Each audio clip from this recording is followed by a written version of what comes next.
My name is Brian Mason, right? And I am the founder of Signature Move Real Estate, which is a brand off of Side Real Estate out of California. And I think the other question was, what do I do? Real estate. I'm a TV show host at times, and just an advocate for people and small businesses too. Like I just love helping people, which everyone says. But, Yes. I'm not sure everyone means it too, but it's one of my things. Yeah, no, absolutely. Can you give me a little bit of a background about yourself and how you got to where you are today? So let's see. I joined the military at the age of 18 and then found out I was going to be a father. So I also became a father very early on. Oh, wow. And yeah. Surprise, surprise. Wasn't in the plans, right? I was actually supposed to go to college. I was like, academic scholarship. But recruiter came and says, you want to skip school for a day? I was like, yeah, sure. How do you do that? Just take this test. And boom, I was in the Army. And really, I stayed with it because everyone was like, you can't survive the Army, Brian Mason. And I was like, I'm going to prove you wrong. Anyways, found out I was going to be a father, so it became a career path. But around my 16th year, I was like, the Army says, Brian, we're going to send you to Fort Polk, Louisiana. I was like, the heck you are? I actually said another word. But Yes. yeah. I was like, no, I'm not going to do it. Because at this time, I had my master's degree Yeah. in psychology. I had 12 years of federal law enforcement experience. I had, been in a leadership role for a while. I was like, man, law enforcement, hard job. Hard, no one likes you. And everyone comes to you with problems, right? So it's very depressing. Yeah. And then psychology, I thought I was going to be like Dr. Seaver. You're probably too young to remember I growing don't know, pains. Dr. C, I'm sorry. But Dr. Seaver was a psychologist at home. But I was like, man, you just absorb people's problems. I was like, I don't want to do that. I think I have a high emotional intelligence, so Yeah. I absorb people's emotions. Oh, me too. It's hard. Yep. Right? Yep. So I was like, but real estate, I was like, I like real estate. I never knew I could buy a home. I bought a home late in my life, and I was like, if I could educate people on how to do it, they can start building generational growth. I was like, I think I can succeed in this. So got into real estate.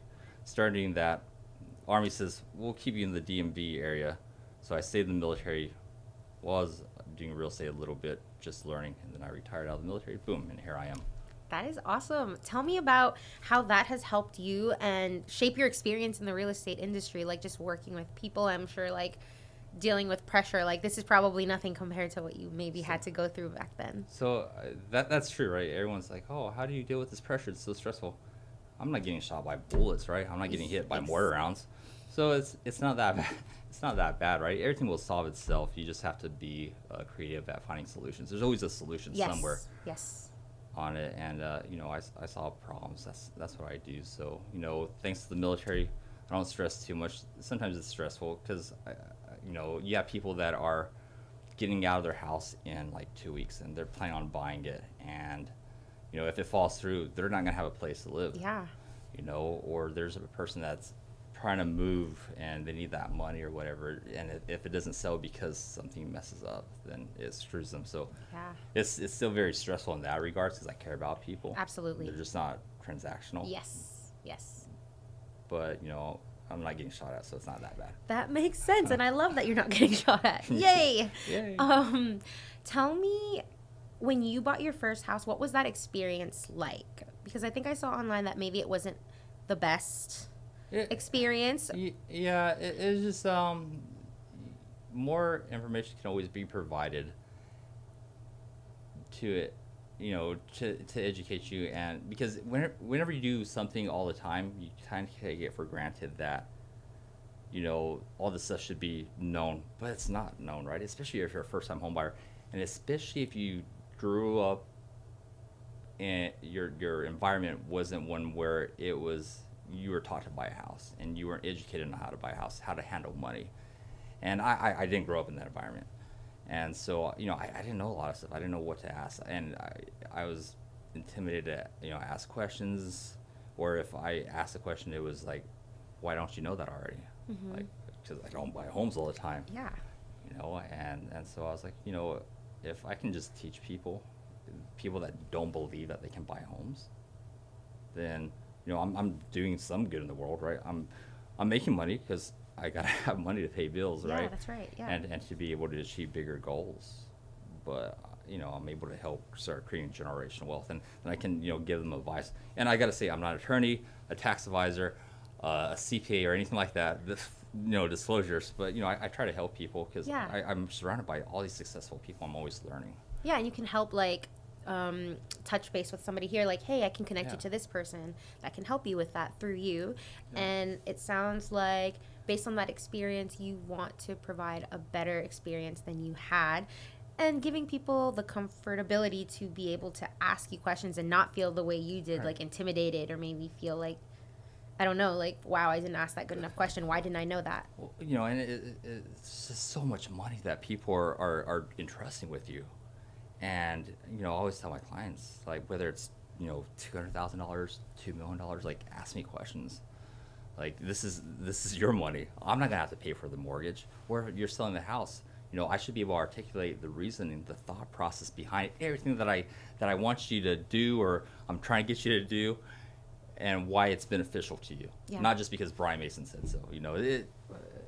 Anyone can be, oh yeah, I said so because it's data. Well, what data? Why do you think this? You should be able to answer the why. And in the military, in leadership roles, I always told my soldiers, feel free to ask me why,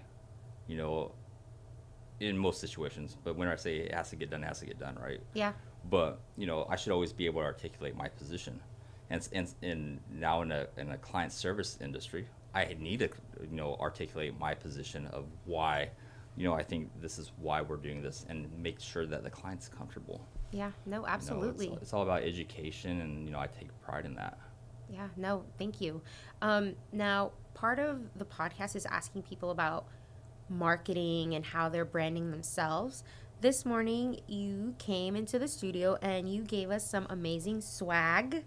I want everybody to know that Brian Mason actually has his own signature cologne scent. Yes. If you want to show that to the camera. So this is my cologne right here, and I know people that is in the makes perfumes and all that stuff. So I was like, hey, I want to do something different for marketing, right? For branding, I want to create a scent that smells good so I have a psych major, so I know that one of the things that people help recall memory is smell. And so I was like, if I can associate a smell with me, that would be awesome. And then if it smells wonderful and people actually wear it, then they can go to like the office and people are like, oh my God, what are that? you wearing? Right. And then they're like, Brian Mason. yeah, it's Brian Mason. Who's Brian Mason? He's my realtor. He made a cologne. Like, they're like, that's amazing. That's right? a conversation starter. Yeah, and I've gotten business because of that. And all you real estate agents out there, don't steal my ideas, right? Or the little eye you roll can. there. Yeah. But it's great because it's just something creative that I created. I'll No, I love it. Yes, please give that back to me. And I want you guys to know that I sprayed it and tested it. And around the office or studio here, I am known as the person who like smells everything. And I'm like, okay, this smells bad. This smells good. This smells really good. It's amazing. I'm going to douse my husband in this because it smells really good. It's amazing. Your husband doesn't smell like Brian Mason. I know. So that's one of the weird things, right? So I actually changed the cologne that I wore because I used to always wear my cologne, and then I changed it so people wouldn't smell like me. Because it's like, it's kind of odd. Like, my wife sprays my cologne on me all the time, so I smell like you. Like, all right. So I saw the problem, so I changed, how I smell. Yeah. No. Yeah. Well, thank you for that insight. I Yeah. just like good smell, so thank you. Me no, too, thank me too. you so And much. I never wanted to like give a gift where people where they have to fake, right? Like, I hate opening gifts in front of people. And it's just because like, I'm oh. Oh my God, this is amazing. Or and they're so excited to see your reaction. I'm like, I don't know how to react. I'm horrible. So I'm a little bit weird, right? Aren't we like, all? I don't get jokes sometimes, or they go over my head, and people are like laughing. Oh, that's like, I don't get it. Or that wasn't funny. Yeah. I don't like. Does that get you in trouble? Point? It does. It does. I believe it. So I just look at them, and I have a horrible fake face. Oh. So it doesn't, So I'm just like, huh? So whatever. No, it's all good.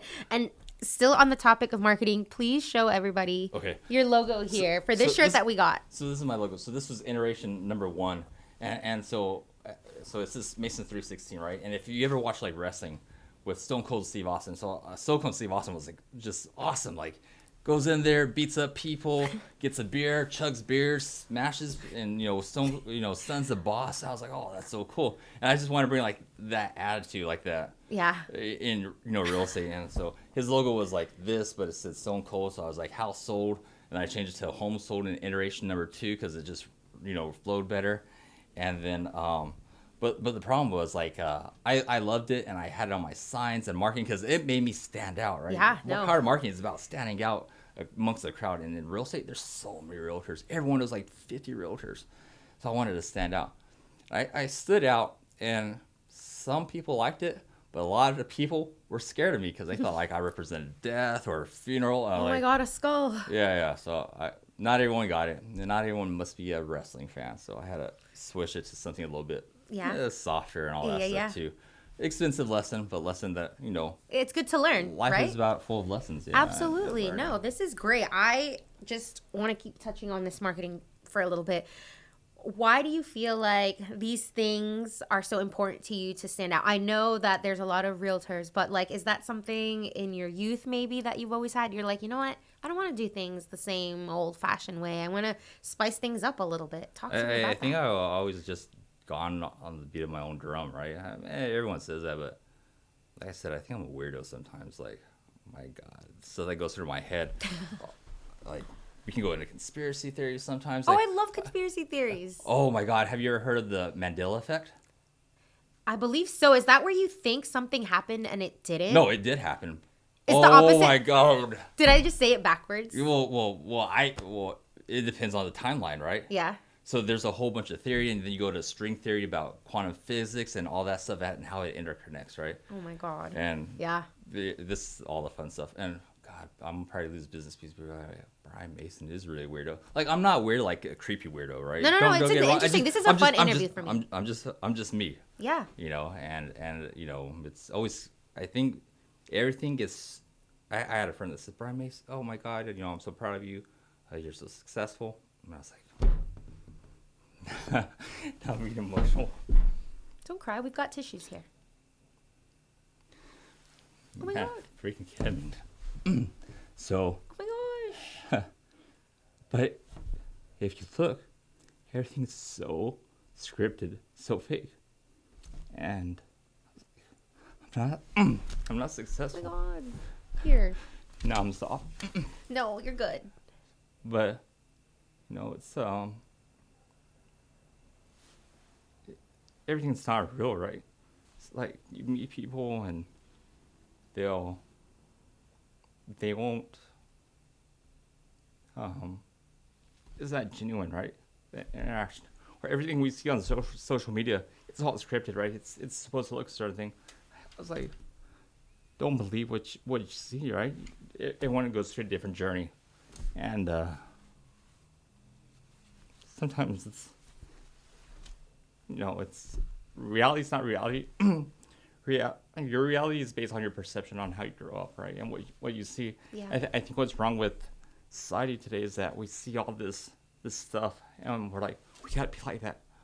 Oh, that's so perfect. Why am I not like that? And so we criticize ourselves a lot more than we should, if that makes sense. No, it does, because we're trying to fit the mold of what everybody else is putting out there.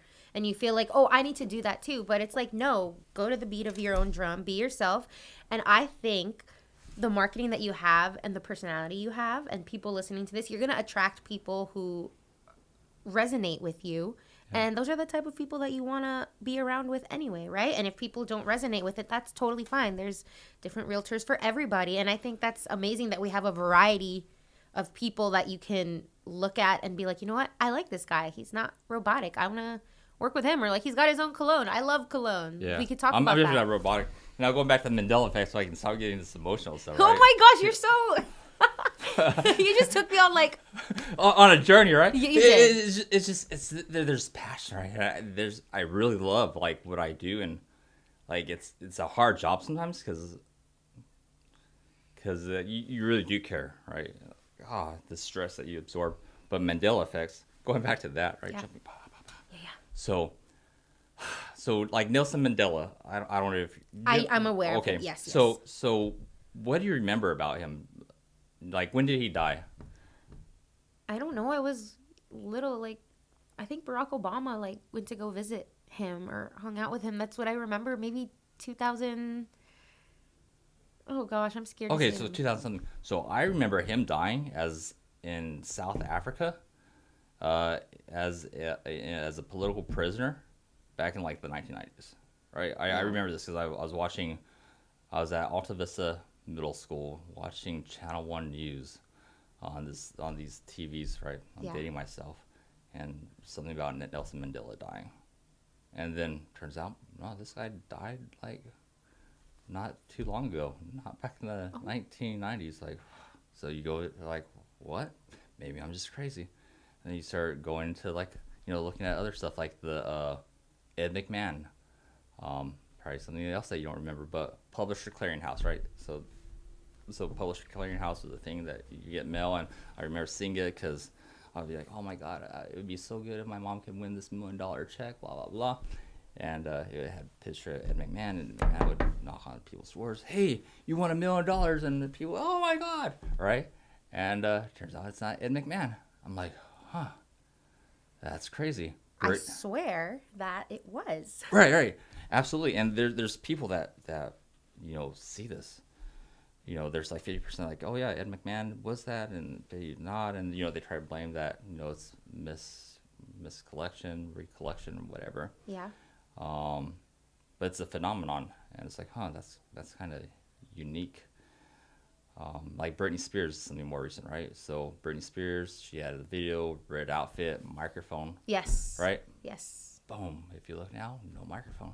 Stop. Yeah. No, stop. Don't do Yeah. that. I swear there was Yeah. a microphone. Yeah. It's like the iconic black microphone that all pop stars use. Yeah. You start going down that rabbit hole, and then you're like, oh my God, what is real? Wait, I've got one too for Fruit of the Loom. Oh, yes. The Right? cornucopia, right? Yes. Yes. There was a cornucopia, but there's No, not. there's not, right? There's But no there cornucopia. was. But there was, yeah, absolutely. Somebody's lying to me. So it goes even deeper, right? Yes. And then you sit, and this goes in my, I'm not crazy. I right? never said that. So just everyone that's watching this, Yeah. I don't want to be like, oh my God, that Brian, I don't want to work with Brian Mason. He's not crazy. Look, just put myself out there, being honest, right? Yeah. Look at stuff, and if you, I always feel like if you deny stuff, then maybe you're just putting your head in the sand, right? Because you don't want to believe it, right? Yeah. And it sounds crazy, but to say that, I understand everything is limiting, what's out there. And the understanding, like, I don't know stuff. The older I get, the less I really know. I figure out. And I just thought I knew everything. But the theory is like CERN up in Switzerland, I believe, right? Yeah. And if you want to go down that dark rabbit hole, look it up, right? I won't go into this too much. That's No, pretty you're dark. good. You're good. But they're working on the atom smashers, right? So spinning atoms, trying to smash them and colliding and all that stuff too. Trying to replicate, what is it, black holes and everything else. Well, one theory is that they were able to be successful in being able to do that. They smashed the atoms, created a black hole, and it destroyed a timeline. So now, quantum physics, string theory, all that stuff too, talks about we're running different timelines on different things, and that this timeline ended, boom, came together, and we combined timelines. And that's why so many people remember one thing, and then other people go another route. This is a hard concept for me to grasp. Oh but my God, it I hurts believe my there's brain. something out there that's like, I don't know what it is, but it's just what? Sometimes it's hard to believe. It's like, no, I daydream that or something, but I don't know. Yeah. But yes, I do like watching like conspiracy theories, and I like listening to things, but I'm not like, I'm obsessed with it in a way where I'll watch it, but I don't really talk about it or anything. But this is cool. No, I could go on a tangent with you about this stuff. There's some that I find like really funny, like, where like the pigeons, they're listening to you. Oh yeah. Like those things, I'm just like, stop. But it's funny, but it's now like, that they have those robots now, that the pigeons are actually kind of listening to you. No, I don't think pigeons were always listening, right? Yeah, no, me neither. But they have. But they that could now. if the people wanted to now. Like when you just put it under its wing. Oh yeah, absolutely. I mean, they have robotic pigeons now that they. They could. Yeah, I mean, it's a good tool for spying and all that stuff. Yeah. All right. Well, thank you for sharing that. I do love that, and I do love when we get like off track, because it's nice to have that and break that ice, that it's like, okay, there's more to people than just the business, right? Yes. Business is life, though. Exactly. 'Cause you're gonna ask questions like, Brian, so tell me more. Like, what do you like to do on your free time? And then I'm gonna be like, well, I don't have free time. That is one of my questions. Yeah, I know. I work all the time. So sorry that I stole your question. No, it's okay. I know it's just a common thing, and people always want to know, but I work all the time. Like, I started getting into networking because I discovered that your net worth is your net worth. Yes, I've heard that. And it's very true. And I love it because I meet so many brilliant people that it's very humbling. I'm very humbled. And there's the thing called the imposter syndrome. Like, oh my God, I feel like I'm an imposter sometimes with all these people that are just like so brilliant. Well, you're there for a reason, so remember that. I'm just absorbing information. Like, oh, yeah, tell me more. Like, what do you have to say? Nothing. Just keep talking. Teach me, educate me. But yeah. So nothing outside. Oh, do you like to take vacations? No. What? Anxiety, right? It causes anxiety. So real estate, right, is a very client-centric industry. And with the internet, it's make it so much easier. So if I'm not available to help my client and be there, it's very easy for them to replace me. I don't want to be replaced. And there's almost a degree to. I do have a lot of loyal clients, but when I first meet people, they don't have any loyalty, and I can't blame them. I mean, I'm nobody to them, and they don't know what I'm about. So it's easy to click on a button and replace me with someone else. Oh, well, you say it like that makes me sad. Yeah, it's true though. I mean, that's the reality of it. I hate reality. Yeah. I want to live in my fantasy world. Please stop bursting my bubble today. I'm just kidding. That cornucopia is on the fruit of the loom, okay? Don't burst. Oh, no, I totally believe on that, too. I remember that cornucopia. So. Right, me too, but apparently it's not. Yeah. All right, let me ask you a couple of questions here that maybe our listeners are being like, I want to know more about his business, too. But, like, for listeners who are like, I want to know more about the person, we got those. We got those questions there, too. Okay, what do you currently see as the biggest challenges in the real estate industry in the next few years, and how do you think that they can be addressed? So I feel bad for first-time home buyers. They're the ones that are going to get the hardest, right? And I look at what they're trying to do with politics, and they're just trying to buy people by saying, oh, we'll give you money, but it doesn't fix anything, right? And you kind of start learning, like, the government should be empowering people and not just giving away stuff, because the more you give stuff to people, the more they're dependent on the government, and they can't, take up personal, ownership. Government should be there to help people during time of need and all that stuff too. But I think they failed a lot. I think the Fed failed with interest rates by allowing them to be so low too long to increase the cost of housing. And when they stepped on the gas to increase interest rates to decrease inflation, it really hurt a lot of people. Everyone talks about, these big corporations buying all these homes and holding them on and doing rentals, right?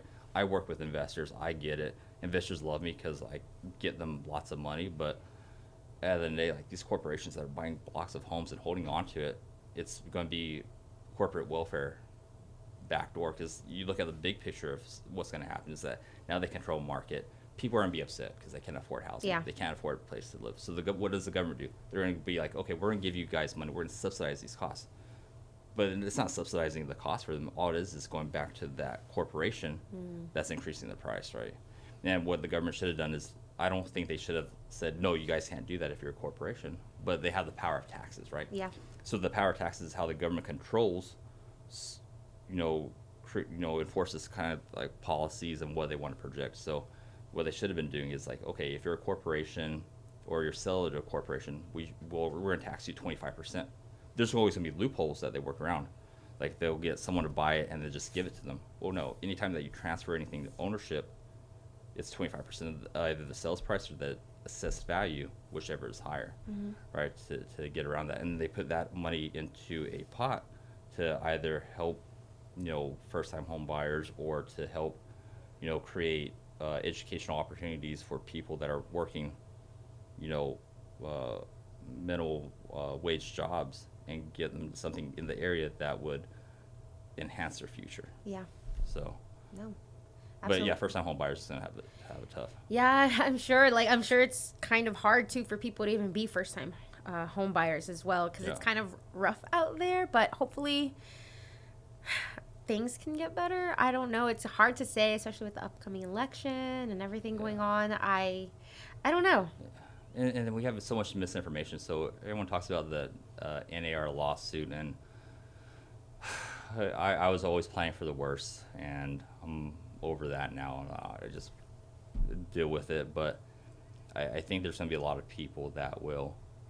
I think there's going to be more lawsuits because of this, because there's going to be people that will, like, I can't afford to pay an agent, right? They need representation. I think most sellers are smart enough to realize that they have to kind of contribute. And we can go into that thing, but that's a long spill.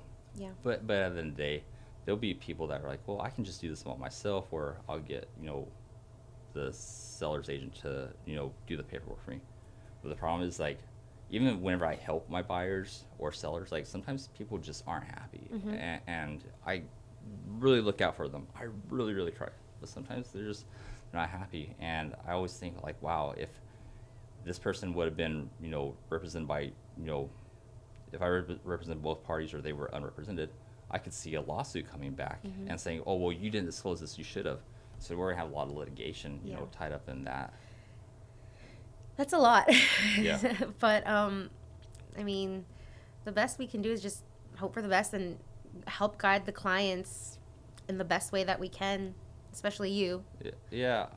Hopefully, there's a lot of real estate agents, right? And it's because of the pill. It's like, oh my God, I get to show houses, and look at me throwing these fabulous parties and intermingling, and I get a phone call, hey, no, we're going to counteract this, and deal's done, and boom, I just made $500,000. I wish it was like that, like, but it's definitely not. It's a lot of work and hard work, dedication, time. But hopefully it kind of thins out that herd, because you have a lot of people that do it part-time because it's easy money, and so they think. Yeah, so they think, right? And they're doing a disservice to the client because they're not, they don't have the experience. And I can see where a lot of the consumers are like, this wasn't worth, the money.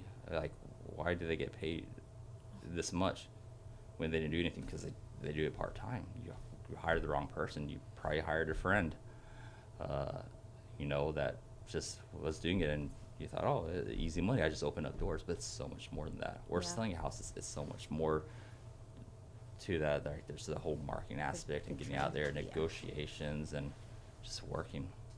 Yeah, no, absolutely. Solving problems. Yeah, that's what you do. I literally could talk to you all day.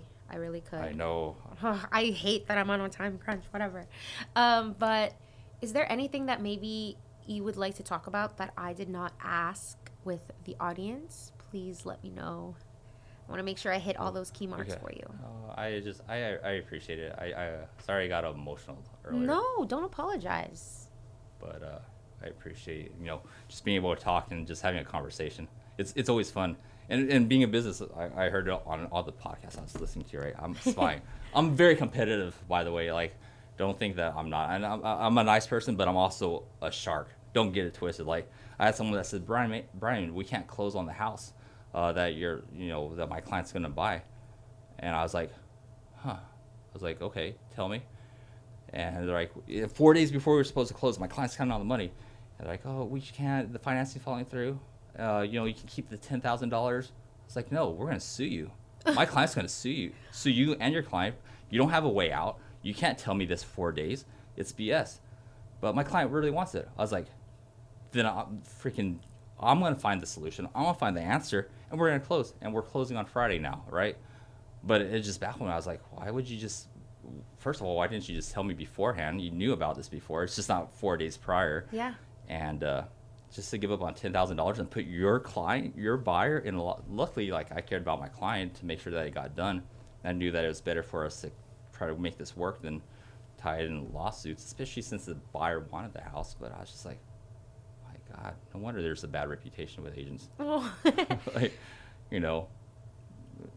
and newer agent, but it happens, right? Yeah. But everyone gets tired of what earnest money deposits. No, freaking earnest money deposits. It doesn't mean anything. It's because if you break the contract, then you're looking at a lawsuit. So Yeah, no, we don't want any lawsuits. So don't be fooled that I'm just a nice guy that I don't know what I'm doing. He's also a shark, y'all. Don't let him. And he's got a cologne. And I got a cologne. That smells good. It does smell good. I can confirm. Yes. All right. Any parting words, a message, or maybe a mantra that you like to live your life by? Oh, yeah. Shoot first, ask questions last. That's how the gangsters last. Walk off, William said that. I'm just playing. I don't know. You had that ready. I just like that how it sounds like everyone's like gets thrown off, right? I don't know. I got thrown off. I was like, wait, what? Oh, education is key, right? That's the biggest thing is education. Oh my God, I know you have to end this and all this stuff, but I really educate myself. Like I got coached by Tom Ferry Group, then I went to marketing through Chris at Mayshore, then I went through Ryan Restaurants branding thing and connected with them, and then and that's why I'm like I can sell this stuff. I have such a network too because I'm with all these people that's trained me, and I spent over $150,000 in training in the past 4 or 5 years. Yeah. So I could be where I'm at. My overhead is $15,000 a month, and I get leads, and maybe my profit margin's not the highest, but I get experience, and that's why I can handle and solve problems. See, you're trying to end this, and I'm keep talking. I'm so sorry. No, you're good. I'm like, let him finish. Let me let him get his. Yes. I know everything's on a timeline, so I'll end that there. Just education. No, you're good. It was a pleasure having you on the podcast. Oh my God, can I say one more thing? Yes, please. Okay. So in the DMV, we drive a lot, right? Oh yeah. Everyone's always driving, and there's always traffic. And what you should be doing, instead of listening to that pop song to feel good, there's so much free information out there from all these people. Like everyone's like, oh, college. But you can get audiobooks. YouTube. Yeah, YouTube. And get all this education from experts for free. You can learn from top CEOs and their mistakes for $5 on an audiobook, right? And listen to it and learn from it. Maybe you don't take all this stuff. Maybe you don't agree with all of them. But you're going to learn something. One of the books I highly recommend is from Curtis Jackson, right? Known as 50 Cent. He wrote a book, but like this dude's just a business genius. I have more respect for him after I learned about how he did. Yeah. I was just like, wow. Everything that he did. If you read his book, I forgot the name of it. Forgive me, but it's there, and just listen to it. Like, everything he does is so precise and calculated. Like, I want to be more like him. That's right. The goal is to be more like without getting shot. Curtis 50 Cent. Yes. But thank you so much for being on the podcast. Seriously, it was really cool. Like, I wish we should have a part 2 or something. Yeah, we definitely. Yeah, that would be down fun. for it. I'm always down for it. Cool. Yeah. Love it. So, well, thank you so much for being here.